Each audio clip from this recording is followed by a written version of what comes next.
अच्छा ऐसा करो। मोदी जी आता है। अच्छा ऐसा करो। हाय मोदी जी ये देखिए, काम भी कर ले। कोई खुश नहीं रहने देना चाहता है। चलिए, नमस्कार, आदाब, सत श्री अकाल, आपका स्वागत है चौकस Bharat present the weekly wrap up show. यहाँ आपको मिलेगी पूरे हफ्ते भर की खबर विद सम मनोरंजन। मैं हूँ आपका होस्ट हवे। चलिए शुरू करते हैं पहले सेगमेंट से। आइए ना हमरा बिहार में। चलिए बिहार के पहले न्यूज की तरफ बढ़ते हैं। आपको बिहार के सोशल मीडिया प्लेटफॉर्म में एक खबर बहुत देखने को मिलेगा। वो है कि 11 साल की लड़की ने 40 साल के एक बुढ़वे से शादी की है। मगर ये पूरा स्टोरी हुआ कैसे, आइए जानते हैं। ये बात बिहार के एक डिस्ट्रिक्ट सिवान की है। जब दबंग 24 न्यूज के रिपोर्टर इस आदमी के घर पहुंचे तो उन्हें पता चला कि ये आदमी जो करीब 40 साल का है, उसने शादी किया 11 साल के एक बच्चे से। और जब इस चीज को रिपोर्ट किया गया तो ये वीडियो वायरल हो गया। नहीं हुआ, सिंदूर भी लगा ली है, टिकली भी लगा रही है, यहाँ देख रहे हैं पैर में भी आप देख रहे हैं। इस न्यूज पे बहुत से बयान है, बहुत से डिफरेंट चैनल पे। कहीं लड़की की माँ बोल रही है कि उन्होंने अपने बच्ची को इनके घर छोड़ा था, तो पता नहीं कैसे शादी कर लिए। ठीक बा, हम बेटी बना कर रखेंगे, पढ़ाएंगे भगवान। ठीक बा, धनी रही, धनी के बाद में घरे रही। इतना हम तुम के भागो सीधे। कहीं ये लड़का बोला कि हमें पता नहीं ये शादी हुआ कैसे। लेकिन हाँ हो गया, कैसे हुआ ये हमको भी नहीं मालूम, कैसे बताएं कि कैसे हुआ। अब बच्ची ने तो तरह तरह के बयान दिए, मगर कोई चीज सिद्ध नहीं है। मगर एक चीज जो सिद्ध है वो था कि ये 40 साल का शादीशुदा आदमी ने एक 11 साल के बच्ची के साथ शादी रचाई है। उस बच्ची ने खुद कहा कि वो मंदिर में जाके शादी की है, और उससे पूछने पर वो कह रही थी कि उनको इन्हीं के साथ रहना है। तुम्हें अच्छा लड़का मिल जाएगा उस समय, ठीक है? हमको अच्छा लड़का। महेंद्र ही चाहिए। हाँ। हे भाई कलयुग। वैसे इस वीडियो वायरल होने के बाद इस आदमी को पॉस्को एक्ट के अंदर गिरफ्तार कर लिया गया है। मगर इस पूरे इंसिडेंट से आपको एक बहुत इंपॉर्टेंट टॉपिक रखना चाहता हूँ। इस छोटे से बच्ची के दिमाग के साथ सब खेल रहे हैं, उनके माँ बाप से लेके ये दरिंदा तक। ऑब्वियस है कि इस बच्ची को अपने घर में वो प्यार, वो दुलार नहीं मिल रहा होगा, तो जब वो दूसरे के यहाँ पहुंची तो उसे वो प्यार दुलार मिला। मगर इसने इस चीज का फायदा उठा लिया। उसने उस बच्ची को इस तरह से मोल्ड आउट कर दिया है कि उस बच्ची को लग रहा है कि यही है सब कुछ है। अगर आप ये समझ नहीं पा रहे तो 1 मिनट के लिए आप अपने 11 साल उम्र के बच्चे को याद कीजिए। आप जब बच्चे थे 11 साल के, तब आपको कुछ भी मिल जाता था, आप खुश थे। मैं जब 11 साल का था तो मुझे बस कंडक्टर बनना था, बन ही जाता, ऐसे तो ज्यादा होता है। खैर, इस आदमी को तो सजा मिलना है, वो तो बात का बात है। मगर मुझे एक और टॉपिक पर डिस्कशन करना है। जब बिहार पुलिस इस आदमी को लेने आई तो वो ऑटो में क्यों आई? इनके पास पैसे नहीं है क्या? ऑटो में गिरफ्तार करने आए थे या सवारी उठाने आए थे?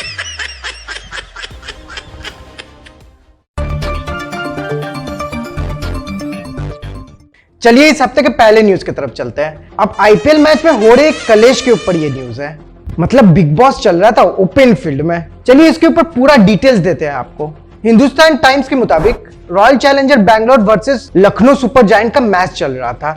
अब इस मैच के दौरान नवीन उल हक जो लखनऊ के प्लेयर है, उनको विराट कोहली जो आरसीबी के तरफ से है, कुछ बोले अपना शूज को दिखाते हुए। शायद ये बोले होंगे 80,000 के शूज है, 80,000 के, तेरा घर जाएगा इसमें।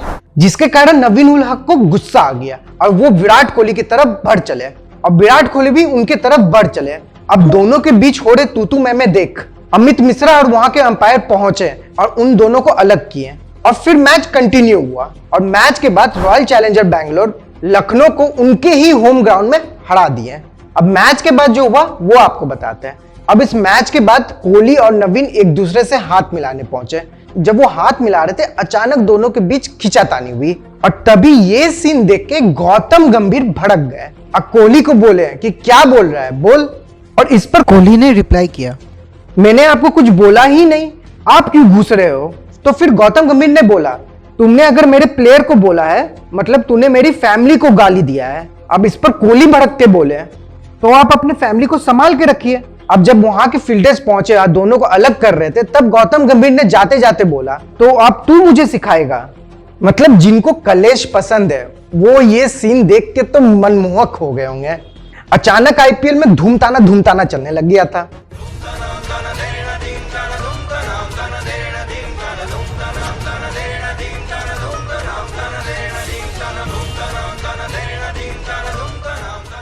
अब दूसरी खबर हमारे 7 सिस्टर स्टेट मणिपुर से।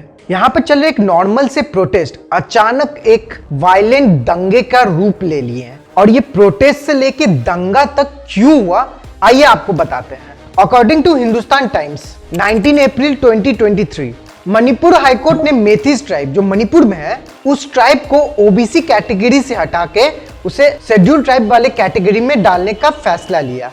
और इस फैसले के बाद 4 हफ्ते दिए गए मणिपुर गवर्नमेंट को इसे फुलफिल करने के लिए। इस फैसले के कारण वहां के जो ट्राइबल कम्युनिटीज है उन्होंने इसे ओपोज किया। अब इस फैसले को ओपोज करने का रीजन ये है, उनका कहना है कि ये जो मेथिस ट्राइब है वो 53% ऑफ द पॉपुलेशन कवर करते हैं मणिपुर के। तो एक तरह से ये देखा जाए तो ये माइनॉरिटी नहीं मेजॉरिटी ट्राइब की तरह है। और जब इस ट्राइब को शेड्यूल ट्राइब्स कैटेगरी में डाल दिया जाएगा तो एक बहुत बड़ा पॉपुलेशन का हिस्सा इस कैटेगरी में आ जाएगा। तो बाकी के ट्राइबल कम्युनिटीज इस बात से खुश नहीं है। उनका कहना है कि जब इतना बड़ा पॉपुलेशन जब एक शेड्यूल ट्राइब वाले कैटेगरी में घुस जाएगा तो गवर्नमेंट जॉब्स और एडमिशन में फर्क पड़ेगा, जो कि ऑब्वियसली पड़ेगा और कंपटीशन बहुत हद तक अचानक से बढ़ जाएगा। अब ये शेड्यूल ट्राइब का डिमांड क्यों था इस ट्राइब द्वारा, आइए आपको समझाते हैं। देखिए, जो इम्फाल वैली के हिल डिस्ट्रिक्ट इलाके हैं वहां पे जो जमीन है या वहां की जो रिसोर्सेज है वो सिर्फ ट्राइबल्स कम्युनिटी वाले खरीद सकते हैं जो शेड्यूल ट्राइब्स के अंदर आते हैं। तो मेथिस ट्राइब का बहुत बड़ा पॉपुलेशन वहां रहता है मगर वो वहां का रिसोर्स वहां का जमीन खरीद नहीं पाता है। और जब ये ट्राइब को शेड्यूल ट्राइब कैटेगरी में डाल दिया जाएगा तो वो आराम से वहां के रिसोर्सेस और लैंड्स खरीद पाएंगे और यूज कर पाएंगे। मगर जब इतना बड़ा पॉपुलेशन आराम से जब वहां के हिल डिस्ट्रिक्ट एरियाज को यूज कर पाएगा या लैंड्स खरीद पाएगा तो इस डिसीजन से वहां के बाकी के ट्राइबल कम्युनिटी खुश नहीं थे। तो इसी बात पर 3 मई 2023 को all tribal students union of Manipur ने इस चीज के ऊपर प्रोटेस्ट रखे ताकि मणिपुर हाईकोर्ट से दिया गया ऑर्डर को खारिज कर पाए। अब धीरे धीरे ये प्रोटेस्ट दंगे का रूप लेने लग गया और ये प्रोटेस्ट अचानक दंगा फसाद में इसलिए बदल गया जब मेथिस कम्युनिटी के लोग और ये जो ATSUM के लोग एक दूसरे से भीड़ पड़े मणिपुर के कैपिटल इम्फाल में। ये दंगा इतना खतरनाक था कि करीब 7,500 लोगों को इवैक्यूएट करना पड़ा उस दंगे फसाद वाले इलाका से और मिलिट्री और पैरामिलिट्री फोर्सेस डिप्लॉय कर दी गई है मणिपुर में। और फिलहाल वहां की इंटरनेट सेवाएं 5 दिन के लिए बंद कर दी गई है और सेक्शन 144 भी लगा दिया गया है मणिपुर के 10 डिस्ट्रिक्टों में। और हमारी देश की ओलंपियन बॉक्सर मैरी कॉम जी ने स्टेट गवर्नमेंट और सेंट्रल गवर्नमेंट से गुहार लगाई है कि इस वायलेंस को रोके। अब मणिपुर की इस खबर से हम आते हैं दिलों के शहर दिल्ली में। अब जैसे कि आपको पता है कि हमारे ओलंपियन रेसलर्स जंतर मंतर में प्रोटेस्ट कर रहे हैं ब्रिजभूषण के अगेंस्ट जो WFI के चीफ हैं। और उन प्रोटेस्टर ने एलिगेशन लगाया कि ब्रिजभूषण ने करीब 7 लड़कियों के साथ सेक्सुअल हरासमेंट यानी कि यौन शोषण किए हैं। और आपको अगर ये पूरा डिटेल जाना है तो आप मेरे इस वीडियो पर क्लिक कीजिए और इस वीडियो का लिंक मैंने डिस्क्रिप्शन बॉक्स में दिए हैं। फिलहाल तो 28 अप्रैल 2023 को FIR दर्ज हो चुका है ब्रिजभूषण के खिलाफ, मगर ये ओलंपियंस अभी भी बैठे थे जस्टिस के लिए। अब ओलंपियंस शांतिपूर्वक अपना प्रोटेस्ट जारी रखे थे जस्टिस के लिए। और इसी बीच दिल्ली में बहुत बारिश हुआ तो 3 मई की रात को आम आदमी पार्टी के MLA सोमनाथ भारती जी ने ओलंपियंस के लिए फोल्डिंग बेड भेजे ताकि उन्हें गीले जमीन पर सोना ना पड़े।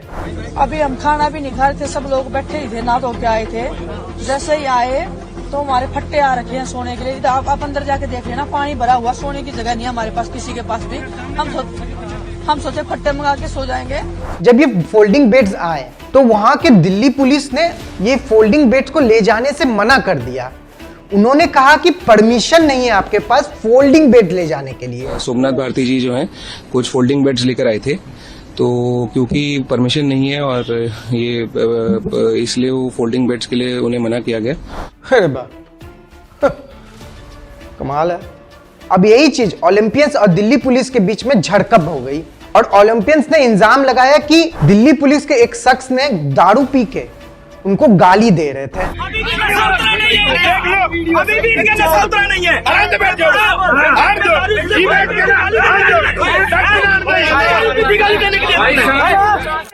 धक्का मार रहे हैं मेरे को, सुनीता को, लड़कियों को धक्का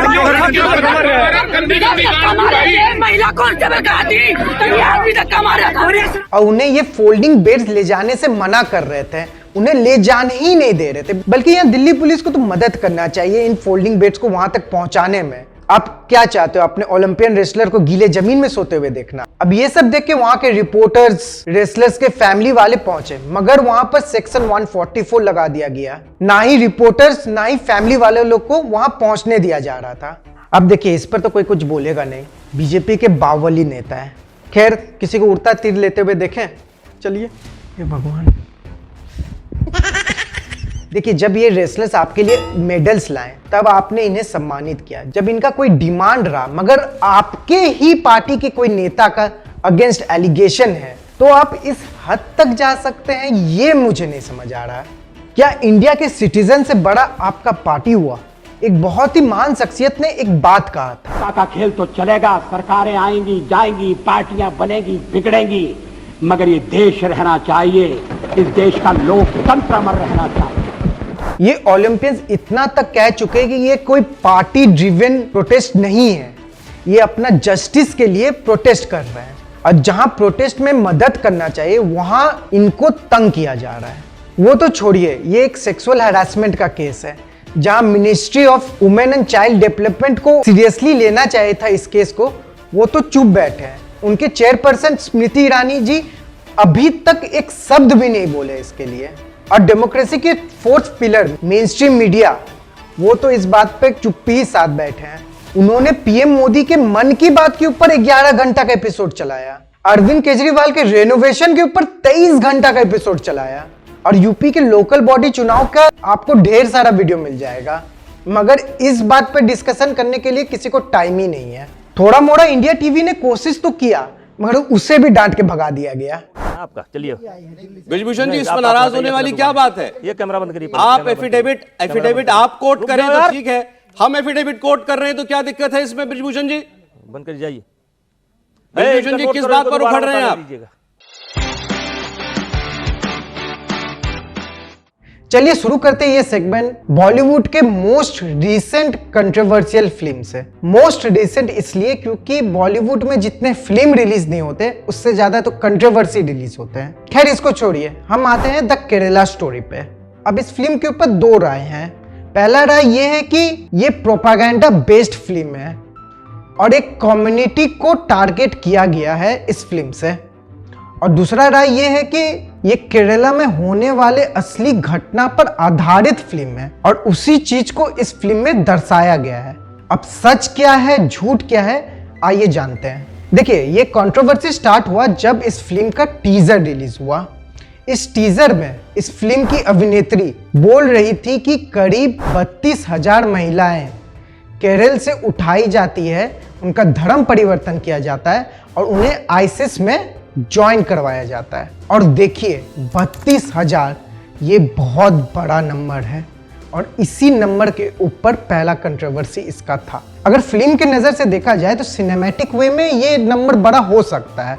सब कोई अपना एक्टर एक्ट्रेस या अपना सिनेमैटिक फील लाने के लिए बड़ा बड़ा चीज दिखाने की कोशिश करते हैं, मगर आप जब फिल्म में लिख देते हो based on a true story, तब ये बड़े बड़े नंबर्स, बड़े बड़े सीन्स मैटर करते हैं। इसी कारण जब मेकर से पूछा गया कि 32,000 इतना बड़ा नंबर आया कहां से आपके पास, तो सुदीप्तो सेन जी जो इस फिल्म के डायरेक्टर है, उन्होंने कहा कि 2010 में फॉर्मर सीएम ओमन चांडी ने विधानसभा के सामने एक रिपोर्ट रखी थी और उस रिपोर्ट के मुताबिक करीब 2800 से लेकर 3000 लड़कियों का धर्म परिवर्तन किया गया था एक साल में। तो इसी 10 साल का अनुमान लगा के वो 32,000 का नंबर पेश किए। वाह, क्या रिसर्च था। चलिए थोड़ा सच भी जान लेते हैं। अब देखिए, ये रिसर्च तो गलत निकला। रियलिटी ये था कि फॉर्मर चीफ मिनिस्टर चांडी जी ने कोर्ट में बयान दिया था, विधानसभा में नहीं, और उन्होंने ये बताया कि 6 सालों में करीब 2800 से लेकर 3200 लड़कियां अपना धर्म परिवर्तन की है। और उन्होंने ये भी नहीं बोला कि ये सब धर्म परिवर्तन करके आईसिस को ज्वाइन की है। ये बस केरला स्टोरी के डायरेक्टर ने क्रिएटिव लिबर्टी लेके ऐसे बड़े आंकड़े पेश किए हैं। चलिए आपको रियल फैक्ट्स भी रख देता हूं, क्योंकि आप अचानक नीचे कमेंट बॉक्स में शुरू हो जाएंगे, ए नपुंसक दत्ता है क्या। मैं रियल फैक्ट भी रख लेता हूं। हाँ, ISIS का लिंक तो इंडिया से तो है, ऐसे हवाबाजी में तो नहीं किया जा रहा है। कंट्री रिपोर्ट ऑन टेररिज्म 2020 के हिसाब से NIA ने करीब 34 terrorism cases related to ISIS investigate करी है, और इसमें करीब 160 लोगों को अरेस्ट भी किया गया है। और इनमें करीब जो 10 लोग हैं वो अलकायदा एफिलिएटेड ऑपरेटिव चला रहे थे केरला और वेस्ट बंगाल से। और केरला रिलेटेड रिसेंट फैक्ट भी आपको बता देते हैं। 2022 में NIA ने चार्जशीट फाइल की 8 टेररिस्टों के खिलाफ जो केरला में ISIS मॉड्यूल को फैलाने का कोशिश कर रहे थे। और 2022 में ही एक केरला के व्यक्ति को कन्विक्ट किया गया इस्लामिक स्टेट रिक्रूटमेंट केस के लिए। ध्यान से सुनिएगा, रिक्रूटमेंट, और उसे 5 साल की सजा भी सुनाई गई है। तो हाँ, मामला तो ऐसा है, मगर इस तरह का एग्जैरेशन नहीं है। और इस पे तो PM मोदी जी ने भी अपना बात रखा है, भले ही कांग्रेस को टारगेट करते हुए, मगर बात तो रखे हैं। आतंकी साजिश का खुलासा ये केरला स्टोरी फिल्म में, केरला फाइल्स फिल्म में उसे किया गया है। और देश का दुर्भाग्य देखिए कि कांग्रेस आज समाज को तहस नहस करने वाली इस आतंकी प्रवृत्ति के साथ खड़ी हुई नजर आ रही है। इतना ही नहीं, ऐसी आतंकी प्रवृत्ति वालों से कांग्रेस पिछले दरवाजे से राजनीतिक सौदेबाजी तक कर रही है। अगर अंत में एक ओपिनियन मेरा है कि 3 हो या 32,000 हो, प्रॉब्लम तो है और प्रॉब्लम को नेग्लेक्ट नहीं कर सकते। आज शायद इस फिल्म के जरिए कितनों का आंख भी खुल सकता है। और ये जो मैटर है ISIS का, ये कोई केरल, वेस्ट बंगाल या मध्य प्रदेश का मैटर नहीं, ये पूरे इंडिया का मैटर है। और मैं इसके लिए इस मूवी के मेकर्स को कॉन्ग्रेचुलेट करूंगा कि उन्होंने एटलीस्ट एग्जैरेशन के साथ ही मगर रखा तो इस मैटर को। चलिए इस सेगमेंट का स्टार्ट करते हैं एक वीडियो के साथ। ये जो आप वीडियो देख रहे हैं, इसमें बिहार पुलिस कुछ ढूंढ रही है। आपको पता है क्या ढूंढ रही है? बकरी चोर। हाँ, आपने सही सुना, बकरी चोर ढूंढ रही है। अब आपको बताते हैं कि ये बकरी चोर ढूंढ क्यों रही है। ये भागलपुर जिला के आदमपुर इलाके की महात्मा गांधी रोड की कहानी है। ये नाथनगर थाने के पुलिस पहुंचे थे इन चोरों को कोर्ट ले जाने के लिए। और जो ये चोर हैं, ये सब थे बकरी चोर। अब इनको लेने के लिए ये लोग ऑटो से पहुंचे। फिर से ऑटो? बिहार पुलिस को ऑटो के साथ कुछ ऑब्सेशन है क्या? अगली बार बैलगाड़ी में आ जाना। अब जब वो पहुंचे वहां, तो ये दोनों बकरी चोर को वो ऑटो में डाल रहे थे, चलो तुम्हें कोर्ट ले चलते हैं। मगर इसी बीच ये दोनों चोर फरार हो गए। तो ऑटो से आओगे तो यही होगा। अब किसी भी तरह एक को तो पकड़ लिए, मगर दूसरा अभी तक फरार था। हाँ सर। क्या नाम है? सोनू कुमार। कहाँ घर है? खटिकटोला। कौन केस में आए थे? बकरी चोरी में। भाग का गए? हमने भागे सर, लेके हमको दौड़ गया।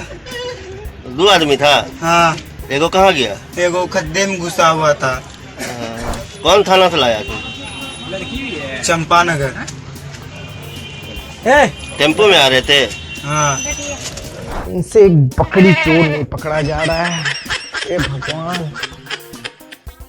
चलिए अगली खबर की ओर बढ़ते हैं। अब शादी का मौसम शुरू हुआ और एक न्यूज तो शादी से बनता है। इस खबर के लिए हम चलेंगे छपरा। राजेश कुमार नाम का एक व्यक्ति का शादी रिंकू कुमारी से फिक्स हुआ।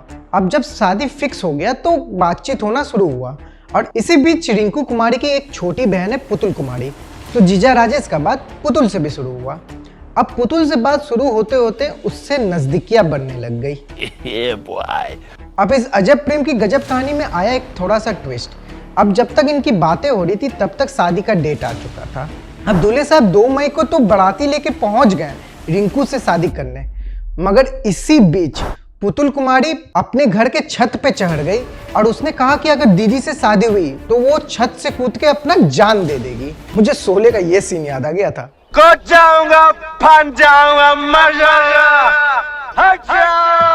अब इस बात में अफरा तफरी मची और दोनों बाराती सरातियों में लड़ाई हो गया। अब इस लड़ाई का खबर पास के मांझी थाने तक पहुंचा और पुलिस आई और इस झगड़ा को रोकी। और फिर आखिरकार राजेश कुमार का शादी पुतुल कुमारी से हुआ। बेचारी रिंकू। अब चलते हैं अगले खबर के लिए यूपी में चल रहा है लोकल बॉडी इलेक्शन।